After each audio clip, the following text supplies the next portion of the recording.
and welcome to Storytime. I'm Mr. Read. Have you noticed? I've moved. I used to be in that corner and now I'm in this corner. Now, did you spot my little fairy dropping off my story? Very special to see a fairy like that, you know. Today's story is called Fairy Tailed Wish by Megan Pighetti and beautifully illustrated by Tamara Piper. Well done, people. I love it. You'll see the story here as I read.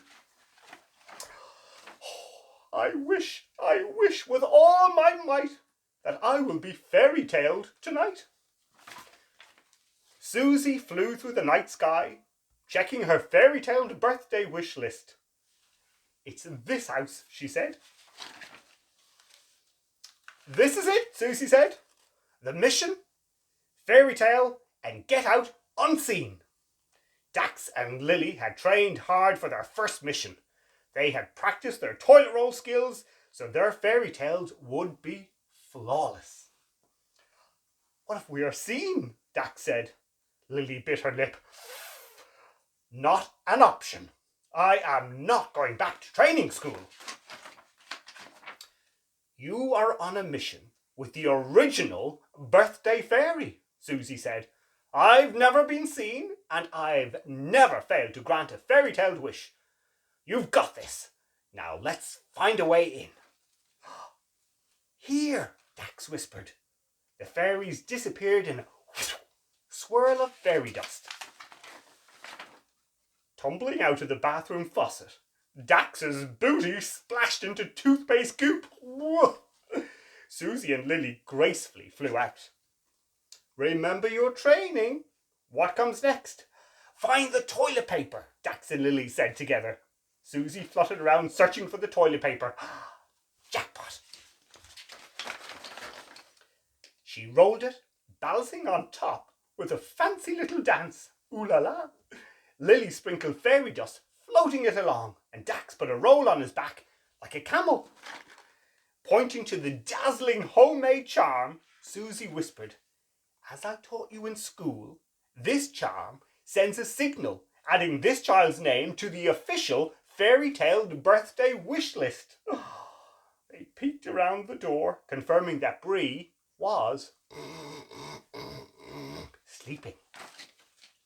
Preparing their rolls for flight, they grabbed the loose ends, pulling them like tails, and off they went, dashing up and zooming down, tying knots and winding around, loop-de-loop, and then a swoop. Lily bumped the block tower. She let out a gasp, and they froze. The tower swayed back and forth in slow motion. It was like this, and the fairies hid just as the tower came crashing down with a boom. Bree sprang up in her bed. Her eyes darted all over the place and a smile covered her face. Susie cherished the few times she had witnessed a child seeing their fairy-tailed wish come true. Bree looked around her room at the magical white toilet paper, tails floating all around, and Bree... She rubbed her eyes in disbelief. When Bree rubbed her eyes, Susie didn't miss their chance to escape. Congratulations! You have completed your first mission, but there is no rest for the birthday fairies. They won't all be that easy, so on to our next stop. Zigging and zagging through the grass and up into the trees, their singing voices flew off into the breeze.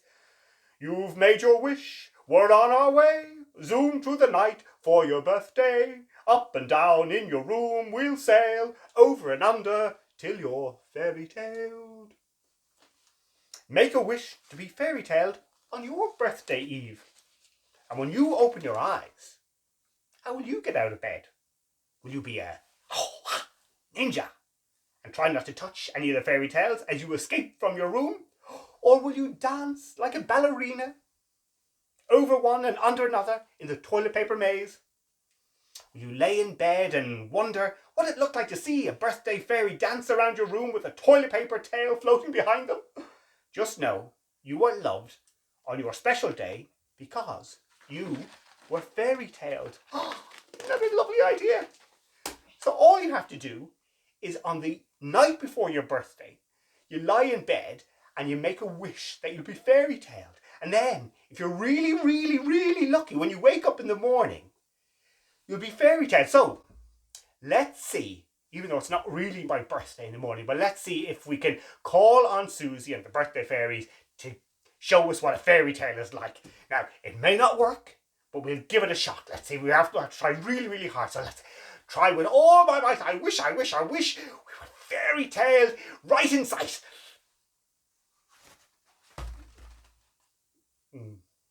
Oh well, it was worth a shot. I don't think it was the real birthday fairy, but you never know. Next time, it could be you. Now, in the meantime, if you've written a story, I would love to read it. So please send it along to me, and the address, as always, is MrRead.Storytime@gmail.com. Until the next time, keep wishing. Wishing for the fairy tale. Wish.